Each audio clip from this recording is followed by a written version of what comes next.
दोस्तों, मंदिरों का अपना इतिहास, अपनी कहानी होती है। हिंदू धर्म में तो भगवान और मंदिरों की बहुत बड़ी इंपॉर्टेंस होती है, क्योंकि ऐसा माना जाता है कि भगवान धरती पर सब कुछ उन्हीं की इच्छा से होता है। वैसे तो हिंदू धर्म की मान्यता है कि भगवान हर जगह मौजूद हैं, लेकिन भारत का कल्चर ऐसा है कि यहाँ जगह जगह आपको अलग अलग देवताओं के मंदिर मिल जाएंगे। मंदिरों में अलग अलग देवताओं की पूजा के बारे में आपने खूब सुना होगा दोस्तों, लेकिन क्या आपको पता है कि हमारे देश भारत में माता का एक ऐसा मंदिर भी है जहाँ पर 2000 से ज्यादा चूहे रहते हैं और मंदिर में आने वाले भक्तों को चूहों का झूठा किया हुआ प्रसाद ही मिलता है। हैरानी की बात तो ये है कि इतने चूहे होने के बाद भी मंदिर में बिल्कुल भी बदबू नहीं है। आज तक कोई भी बीमारी नहीं फैली है। यहाँ तक कि चूहों का झूठा प्रसाद खाने से कोई भी भक्त बीमार भी नहीं हुआ है। इतना ही नहीं, जब आज से कुछ दशकों पूर्व पूरे भारत में प्लेग फैला था, तब भी इस मंदिर में भक्तों का मेला लगा रहता था और वो चूहों का झूठा किया हुआ प्रसाद ही खाते थे। यह है राजस्थान के ऐतिहासिक नगर बीकानेर में लगभग 30 किलोमीटर दूर देशनोक में स्थित करणी माता का मंदिर, जिसे चूहे वाली माता, चूहों वाला मंदिर और मूषक मंदिर के नाम से भी जाना जाता है। बताते हैं कि करणी माता बीकानेर राजघराने की कुल देवी हैं और कहते हैं कि उनके ही आशीर्वाद से बीकानेर और जोधपुर रियासत की स्थापना हुई थी। करणी माता के मंदिर का निर्माण बीकानेर रियासत के महाराजा गंगा सिंह ने 20वीं सेंचुरी की शुरुआत में करवाया था। कहा जाता है दोस्तों कि माता करणी के मंदिर में स्थित देवी की प्रतिमा जैसलमेर के बन्ना खाती ने बनाई थी, जो नेत्रहीन यानी ब्लाइंड थे। और यह भी कहा जाता है कि माता करणी देवी ने आंखों की रोशनी दी थी और उन्होंने माता वैष्णो देवी के जिस रूप का दर्शन किया था, उसी रूप की प्रतिमा बनाई गई, जो कि जैसलमेर पत्थर से बनी हुई है। प्रतिमा में माता के चेहरे पर प्यारी सी मुस्कान है और हाथ में त्रिशूल है और एक हाथ में नरमुंडों की माला है। माता की मूर्ति के पास काला और गोरा भैरव की मूर्तियां हैं और माता की 5 बहनों की तस्वीरें पत्थर पर बनी हुई हैं। इसके अलावा इस मंदिर में संगमरमर के मेन डोर पर की गई कारीगरी, मेन डोर पर लगे चांदी के बड़े बड़े दरवाजे, माता के सोने के छत्र और चूहे के प्रसाद के लिए रखी चांदी की बहुत बड़ी परात भी सभी को अट्रैक्ट करती है।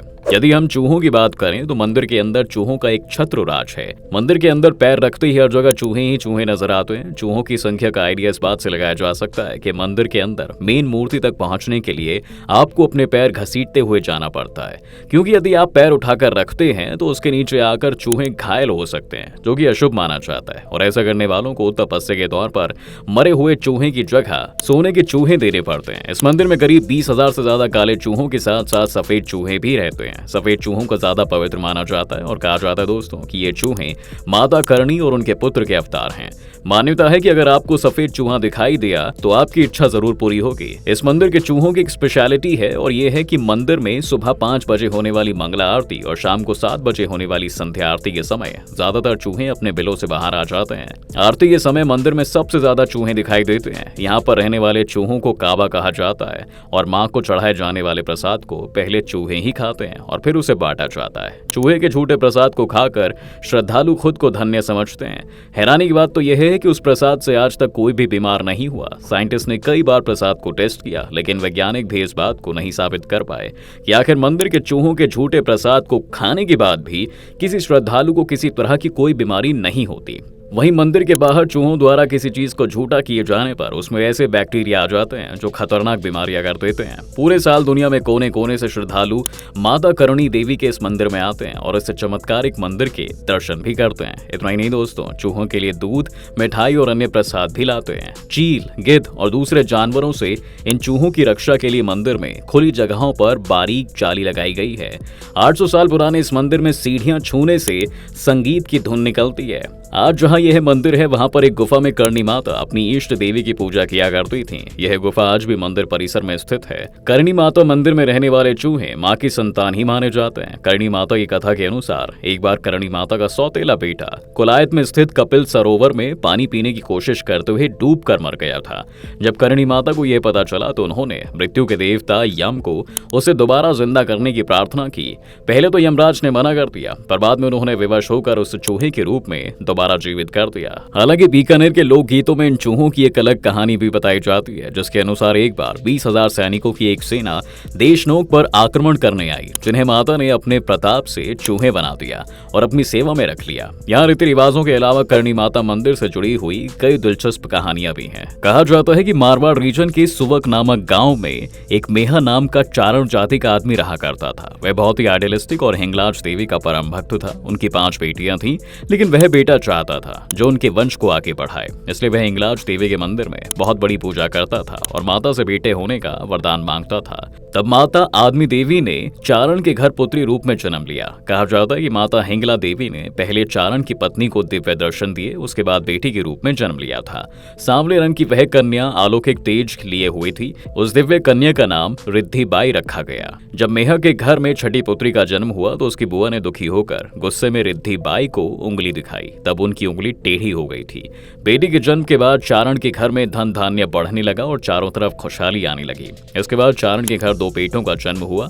एक बार जब रिद्धि की बुआ अपने भाई से मिलने आई तब उन्होंने रिद्धि को देखा और सोचने लगी कि यह मुझसे क्या हो गया, मैंने इतनी प्यारी देवी जैसी कन्या की निंदा की थी। अब एक दिन जब रिद्धि की बुआ उसके बाल बना रही थी तब रिद्धि ने बोला कि मुझे आपकी टेढ़ी उंगली अच्छी नहीं लगती। यह कहकर वह अपनी बुआ की उंगली को हाथ लगाती है और उसके हाथ लगाने से ही वह उंगली पहले जैसी सीधी हो जाती है। इस पर रिद्धि की बुआ कहने लगी कि तुम साक्षात करणी देवी की तरह हो। तब से गांव में उन्हें करणी देवी के नाम से जाना जाने लगा।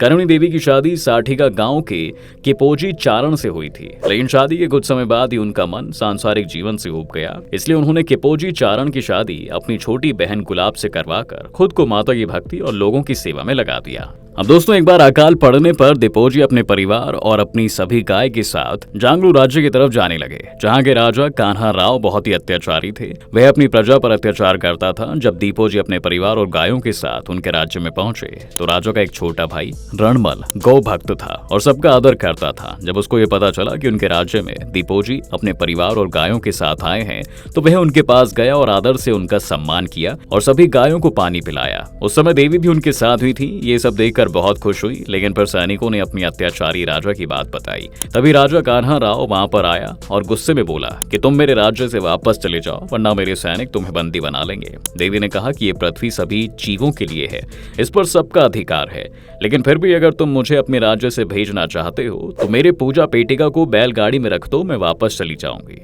राजा कान्हा राव ने उस पेटिका को बैलगाड़ी में रखने की कोशिश की, लेकिन वह उस पेटिका को हिला भी नहीं सका और हताश होकर बोला, तुमने इसमें क्या जादू टोना किया है?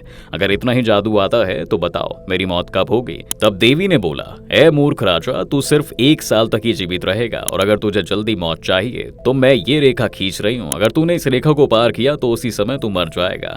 और राजा देवी को गलत साबित करने के लिए उस रेखा को पार करने लगा और जैसे ही उसने रेखा पार की उसी समय उस राजा की मौत हो जाती है। लेकिन उसके छोटे भाई के कहने पर देवी ने उसे दोबारा से जीवित कर दिया। देवी ने कान्हा राव से कहा, तेरे अंदर राजा बनने के कोई गुण नहीं है, इसलिए तू ये राज्य छोड़कर चला जा। अगर तूने राज्य छोड़ने में देरी की या फिर जाते समय पीछे मुड़कर देखा तो तेरी मौत हो जाएगी। यह सुनकर कान्हा राव भागने लगा, लेकिन राज्य के लालच के कारण वह कुछ दूरी पर ही रुक गया और उसने पीछे मुड़कर देखा और पीछे मुड़ते ही उसकी मौत हो गई। अब उसका छोटा भाई रणमल जांगलू राज्य का राजा बना। उसने माता से उस राज्य में रहने को कहा और देवी उसके कहने पर राज्य में रुक गई। दोस्तों, देवी की कृपा से रणमल के बेटे जोधा मंडोर के राजा बने। उन्होंने जोधपुर नाम का शहर बनाने और मेहनगढ़ किले की नींव रखने के समय सबसे पहले माता की पूजा ही की। समय बीतता गया और जोधपुर के राजा का बेटा बीका बड़ा हो गया। जैसे ही बीका को माता करनी के बारे में पता चला, वह अपने राज्य को छोड़कर माता करनी की शरण में चला गया।